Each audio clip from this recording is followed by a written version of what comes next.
एक सेठ ने अन्न सत्र खोल रखा था। उनमें दान की भावना तो कम थी, पर समाज उन्हें दानवीर समझकर उनकी प्रशंसा करे, ये भावना मुख्य थी।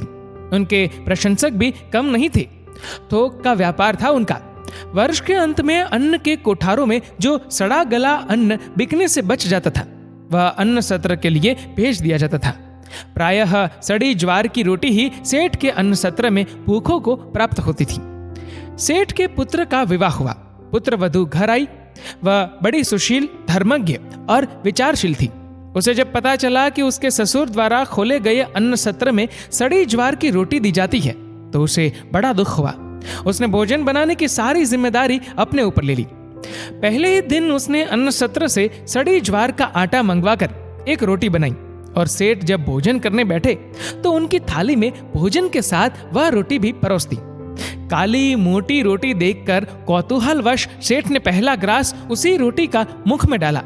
ग्रास मुंह में जाते ही वे थू थू करने लगे और थूकते हुए बोले, बेटी, घर में आटा तो बहुत है, ये तूने रोटी बनाने के लिए सड़ी ज्वार का आटा कहां से मंगाया? पुत्र वधू बोली, पिताजी, ये आटा परलोक से मंगाया है। ससुर बोले, बेटी, मैं कुछ समझा नहीं। पिताजी, जो दान पुण्य हमने पिछले जन्म में किया, वही कमाई अब खा रहे हैं, और जो हम इस जन्म में करेंगे वही हमें परलोक में मिलेगा। हमारे अन्न सत्र में इसी आटे की रोटी गरीबों को दी जाती है।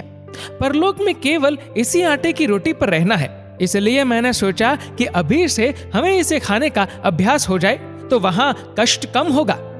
सेठ को अपनी गलती का एहसास हुआ। उन्होंने अपने पुत्र वधू से क्षमा मांगी और अन्न सत्र का सड़ा आटा उसी दिन फेंकवा दिया। तब से अन्न सत्र से गरीबों, भूखों को अच्छे आटे की रोटी मिलने लगी। आप दान तो करो, लेकिन दान ऐसा हो कि जिससे दूसरे का मंगल ही मंगल हो। जितना आप मंगल की भावना से दान करते हो, उतना दान लेने वाले का भला होता ही है। साथ में आपका भी इस लोक और परलोक सुधर जाता है।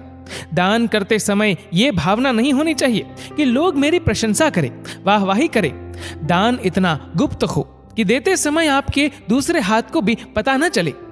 रहीम एक नवाब थे। वे प्रतिदिन दान किया करते थे। उनका दान देने का ढंग अनोखा था। वे रुपए पैसों की ढेरी लगवा लेते थे और आंखें नीची करके उस ढेर में से मुट्ठी भर भर कर याचकों को देते जाते थे। एक दिन संत तुलसीदास जी भी वहां उपस्थित थे। उन्होंने देखा कि एक याचक 2-3 बार ले चुका है, परंतु रहीम फिर भी उसे दे रहे हैं। यह दृश्य देखकर तुलसीदास जी ने पूछा, सीखे कहां नवाबजू देनी ऐसी देन, ज्यों ज्यों कर ऊंचे चढ़े त्यों त्यों नीचे नैन। तब रहीम ने बड़ी नम्रता से उत्तर दिया, देने हारा और है जो देता दिन रैन, लोग भरम हम पे करे या विधि नीचे नैन। असल में दाता तो कोई दूसरा है जो दिन रात दे रहा है। हम पर व्यर्थ ही भ्रम होता है कि हम दाता है, इसलिए आंखें झुक जाती है। कितनी ऊंची दृष्टि है, कितना पवित्र दान है।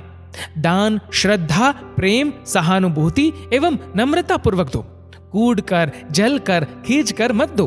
अहम सजाने की गलती नहीं करो। अहम को विसर्जित करके विशेष नम्रता से सामने वाले के अंतरात्मा का आशीष पाओ।